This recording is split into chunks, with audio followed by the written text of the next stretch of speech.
चंद्रपूर जिल्ह्यात मानव वन्यजीव संघर्ष शिगेला पोहोचला असून बुधवार सकाळी तळोधी परिसरात एका वाघाच्या हल्ल्यात 45 वर्षीय महिलेचा दुर्दैवी मृत्यू झाला।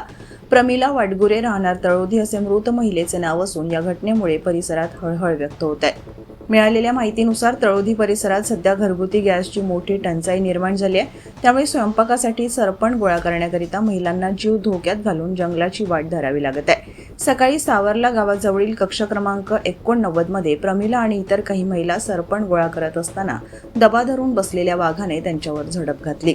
वाघाने त्यांना ओढत 150 मीटर दूर झुडपात नेले। महिलांनी आरडाओरड केल्यानंतर वाघ पसार झाला।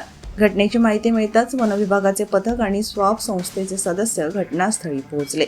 घटनेचा पंचनामा करून वनविभागाने मृताच्या कुटुंबाला तात्काळ आर्थिक मदत जाहीर केली आहे। परिसरात 10 ट्रॅप कॅमेरे लावले आहेत। विशेष म्हणजे या वर्षातील चंद्रपूर जिल्ह्यातील 3 महिन्यात वाघाच्या हल्ल्यातील हा 10वा बळी ठरलाय। मानव व वन्यजीव संघर्ष शिगेला पोहोचलाय। मृतक महिलेच्या कुटुंबावर दुःखाचा डोंगर कोसळला असून परिसरात हळहळ व्यक्त करण्यात येत आहे।